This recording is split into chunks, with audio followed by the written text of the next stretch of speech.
Welcome to the Explainer. Today we're diving into the Spirit Key Punk universe because some recent events have just blown a huge hole in the whole system's morality. It really makes you ask, what happens when the lines between good and evil aren't just blurry, but maybe they're drawn that way on purpose? So, on the surface, this all kicks off with what looks like a super clear-cut crisis, right? A good guy, a righteous disciple, has been nabbed by a demonic sect. Easy enough. But as you're about to see, this simple rescue mission is really just the first thread you pull, and the whole thing unravels into this massive, impossibly tangled web. All right, let's get right into it. The whole conflict, everything that happens, is kicked off by a single, perfectly crafted rumor aimed at one righteous disciple. And yeah, a rumor. That's the weapon of choice here. It just spreads like wildfire. The story goes that a really respected disciple, Feng Shihui, has betrayed his own people and gone over to the demonic Wu Mozong. I mean, this isn't just gossip. It's a character assassination, and it is absolutely designed to be lethal. Okay, so now check out how the so-called righteous sects react to this.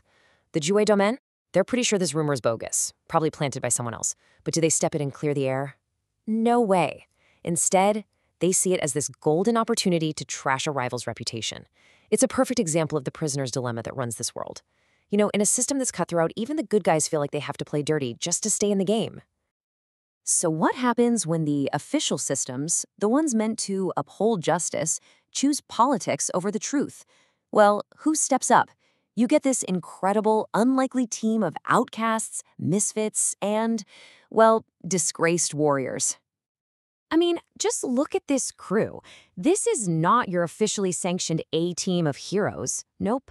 It's a collection of individuals who, for their own very personal reasons, are the only ones willing to put it all on the line to figure out what actually happened to Feng Zihui.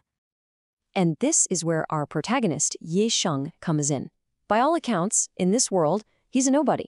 He's an outcast from a big-shot family. People even call him a coward. So, the big question is, how on earth does he end up leading this charge? Well, it's because he's not entirely from their world. See, his body is hosting the soul of someone from the 21st century, what the story literally calls an outer world demon.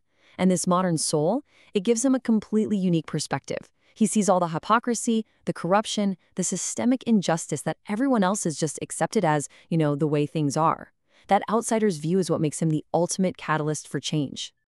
Okay, now this is where the story gets really interesting. Let's flip the script and look at the so-called villains, the people who were actually holding the disciple captive.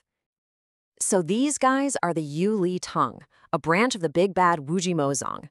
But then we meet one of their main warriors, and he doesn't seem demonic at all. Not even close. I mean, just listen to this guy's backstory. Li Yusheng wasn't motivated by greed or power or anything like that. He was a total prodigy, a rising star in a righteous sect. His crime? He fell in love with another man.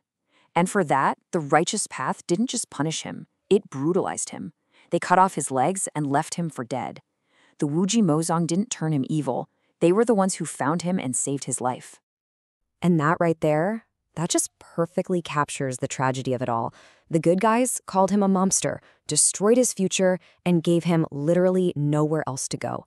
The demonic path wasn't a choice. It was the only refuge he had left. And here's the kicker. His story isn't unique, not by a long shot.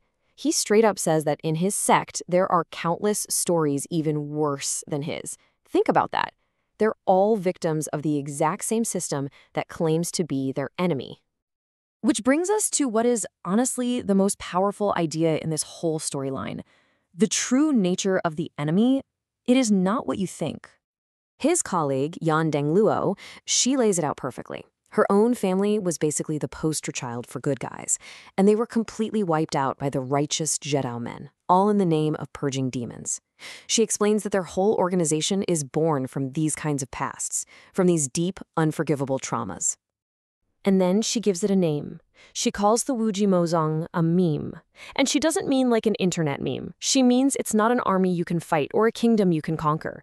It's an idea, an unkillable idea. And what fuels this idea? The endless stream of victims created by the so-called righteous system. The Wu Mozong isn't the cause.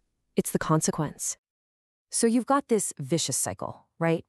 The righteous sects try to hold on to their power and enforce these super strict traditions. In doing so, they create a constant flow of outcasts. And where do those outcasts go? They have nowhere else to turn, so they end up joining the Wujimozong. The system is literally manufacturing its own worst enemy. And that's the really chilling takeaway here.